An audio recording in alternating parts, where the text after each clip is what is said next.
Hello dear students, मैं पंकज पालीवाल फिर से एक नई प्रॉब्लम के साथ। डियर स्टूडेंट्स, प्रॉब्लम है अपनी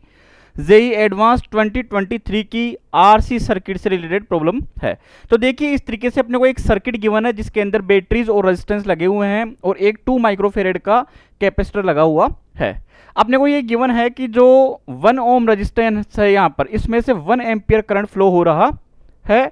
यहाँ पे एक कैपिटल आर की वैल्यू गिवन है, एक करंट फ्लो हो रहा है 3 ओम में से I1। तो एक तो कैपिटल आर की वैल्यू अपने को फाइंड करनी है कि क्या वैल्यू होगी, I1 कितना होगा, एक इस कैपेसिटर के अंदर कितना चार्ज होगा और ये कितना करंट फ्लो करेगा। कब?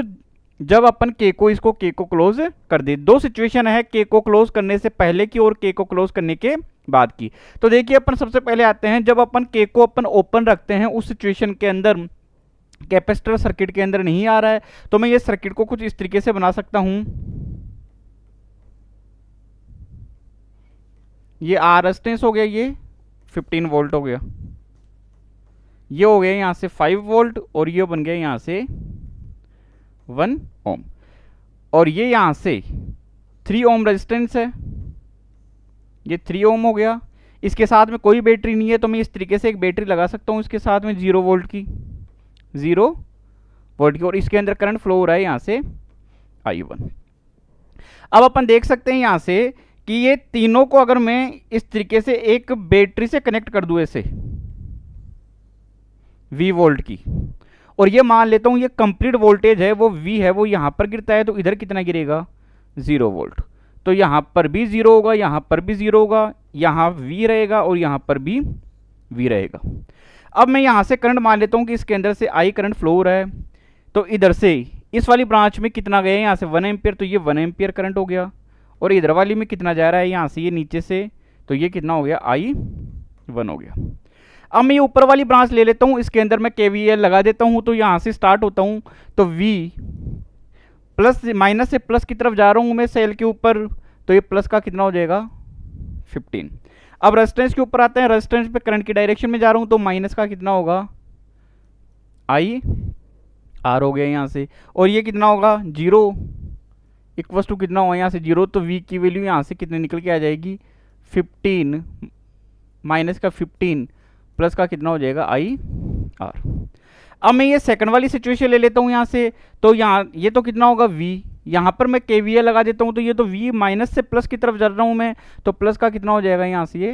5 वोल्ट। अब यहाँ पे करंट सामने से आ रहा है, तो प्लस का रहेगा, तो कितना 1 इंटू 1 रहेगा, तो प्लस का 1 हो गया, इक्वल माइनस का कितना 0 इक्वल टू कितना होगा 0, तो यहाँ से V की वैल्यू कितनी निकल के आ जाएगी माइनस के 6 वोल्ट। इस V की वैल्यू को मैं यहाँ पुटअप कर देता हूँ, तो ये तो माइनस का 6 हो गया, ये माइनस का 15 हो गया, प्लस का कितना हो गया IR, तो यहाँ से IR की वैल्यू कितनी निकल के आ जाएगी 9, ये IR की वैल्यू निकल के आ गई अपने पास में। अब अपन आते हैं नीचे वाली सर्किट पे, तो यहाँ से स्टार्ट होता हूँ, तो ये तो हो गया V, इसमें भी KVL लगा देता हूँ मैं, माइनस से प्लस की यहाँ पे ये 0 वोल्ट है, यहाँ से ये कितना हो, करंट सामने से आ रहा है, तो माइनस का कितना हो जाएगा, प्लस का कितना हो जाएगा 3 I1 हो जाएगा, 3 और I1 इक्वस टू कितना होगा 0 हो जाएगा। अब V की वैल्यू कितनी है यहाँ से अपने पास में माइनस का 6, यहाँ पे माइनस का 6 रखूंगा मैं, इसको उधर ले जाऊंगा, तो I1 की वैल्यू कितनी निकल के आ जाएगी अपने पास में 2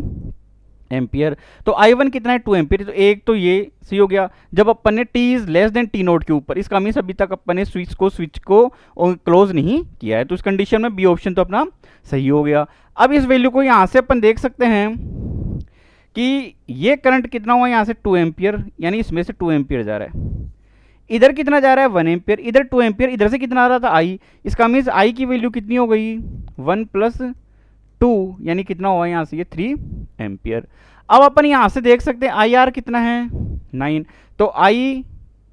तो हो गया अपने पास में 3, ये बन गया R इक्वस टू कितना हुआ 9, तो R की वैल्यू कितनी निकल के आ जाएगी 3 ओम हो गई। तो यानी ये ए वाला ऑप्शन भी क्या हो गया, सही हो गया। अब अपन ये देखते हैं यहाँ से कि अगर अपन एक तो T equals to 7.2 microsecond की कंडीशन दे रहा है, और एक दे रहा है अपने को T इक्वस टू इन्फिनिटी की सिचुएशन दे रहा है, तो मैं इस सर्किट को इस तरीके से बना रखा है मैंने। अब मैं ये कर लेता हूँ कि ये इसको केक को क्या करता हूँ मैं यहाँ से क्लोज करता हूँ, और ये ऊपर वाले सर्किट है, इसको सोल्व कर लेता हूं मैं पहले। तो ऊपर वाले सर्किट के अंदर अगर मेरे को टोटल ईएमएफ निकालना हो, टोटल वोल्टेज नेट, तो कितना होगा, फॉर्मूला क्या होता है, E1 upon R1 plus E2 upon R2 upon 1/R1 plus 1/R2। तो ये E1 तो कितना है यहाँ से, ये 15। इसके लिए R1 कितना है, R की वैल्यू अपन ने निकाल ली यहाँ से, तो वो कितनी है, ये 3। अब इसके ऊपर आता हूँ, प्लस का कितना हो जाएगा, ये 5 अपॉन 1 हो जाएगा, प्लस का ये कितना हो जाएगा, 0/3 हो जाएगा, upon 1/R1 plus 1/R2 plus 1/R3। तो ये तो कितना हुआ, 1/R कितना हो जाएगा, 1/3, प्लस ये कितना हो जाएगा, 1/1, और ये हो जाएगा यहाँ से प्लस का 1/3 हो गया। तो यहाँ से नेट ईएमएफ अपने पास में कितना निकल के आता है, ये कितना हो जाएगा, यहाँ से इससे कैंसिल आउट 3 5 और 5 कितना हो गया, यहाँ से ये 10 हो गया। यहाँ से 1/3 1/3 2/3 हो जाएगा, 2/3 प्लस के 1, तो ये 5/3 हो जाएगा, 3 ऊपर चला जाएगा, तो ये अपने पास में निकल के आ जाएगा 6 वोल्ट निकल के आ जाएगा। और इस ऊपर वाले सर्किट के लिए अगर मैं रेजिस्टेंस देखूं कि रेजिस्टेंस कितना होगा, तो 1/R, स्मॉल आर ले लेता हूँ, इसको इंटरनल रेजिस्टेंस की तरह अपन ट्रीट कर लेते हैं। तो ये 1/R इक्वल टू कितना होगा, 1/R, वो कितना है 3, प्लस के 1/1 प्लस के 1/3, तो ये तो 2/3 प्लस के 1 5/3 हो जाएगा। तो R की वैल्यू कितनी निकल के आ जाएगी, 3/5, इसका मीन 0.6 ओम हो गया। तो अब ये सर्किट कुछ इस तरीके से बन गया, ये तो बन गया अपने पास में सेल, तो ये कितने का बना अपने पास में सेल, 6 वोल्ट का। ये इसका इंटरनल रेजिस्टेंस हो गया 0.6। यहाँ से अब कैपेसिटर को ऐड कर लेते हैं अपन, ये है 2 माइक्रोफेरेड का, और इसके साथ में रेजिस्टेंस लगा हुआ है ये 3 ओम। अब अपने को देखते हैं अपन यहाँ से, एक तो t इक्वस टू कितना 7.2 माइक्रो सेकंड के ऊपर, तो किसी टाइम के ऊपर अगर करंट फाइंड करना हो तो अपने पास में फॉर्मूला होता है I equals to I0 e to the power minus के t अपॉन टो। तो यहाँ से टो की वैल्यू तो मैं निकाल सकता हूँ, यहाँ से टो इक्वस टू कितना होगा, R इंटू सी, तो R कितना हो जाएगा 3 और 0.6 किसके अंदर है, सीरीज के अंदर, तो ये तो 3.6 हो गया, इनटू कितना हो जाएगा 2, तो ये 7.2, और ये माइक्रोफेरेड तो ये माइक्रो सेकंड बन जाएगा। तो यहाँ से I की वैल्यू कितनी निकल के आ जाएगी, I0 कितना होगा, I0 क्या है मैक्सिमम करंट, तो कितना होगा V अपॉन R, तो यहाँ से V तो कितना है, यहाँ से 6, और ये कितना हो जाएगा टोटल रेजिस्टेंस 3.6 हो गया। ये e टू दी पावर कितना होगा माइनस की t की वैल्यू कितनी है अपने पास में 7.2 माइक्रो सेकंड के ऊपर, तो माइनस 7.2 अपॉन t कितना है 7.2, ये से हुआ कैंसिल आउट हुआ, तो ये 0.6 टाइम्स हो गया। तो I की वैल्यू कितनी निकल के आती है यहाँ से 1/0.6। अब अपन यहाँ से देख सकते हैं कि e to the power minus की वैल्यू कितनी दे रहा है, ये 0.36। तो यहाँ से I की वैल्यू अपने पास में निकल के आ जाती है 0.6 एम्पियर, यानी कि ये वाला ऑप्शन भी अपना क्या हो गया, सही हो गया। अब अपन लास्ट पे आते हैं t इक्वल टू इन्फिनिटी के ऊपर, यानी t इक्वल टू इन्फिनिटी के ऊपर अपने को पता है कैपेसिटर है वो कंप्लीटली चार्ज हो जाता है, ओपन सर्किट की तरह बिहेव करता है, तो उस सिचुएशन के अंदर उसमें से करंट फ्लो नहीं होता है, तो कंप्लीट वोल्टेज जो है वो कैपेसिटर के ऊपर ही गिरता है। तो मैं ये लिख सकता हूँ q इक्वल टू कितना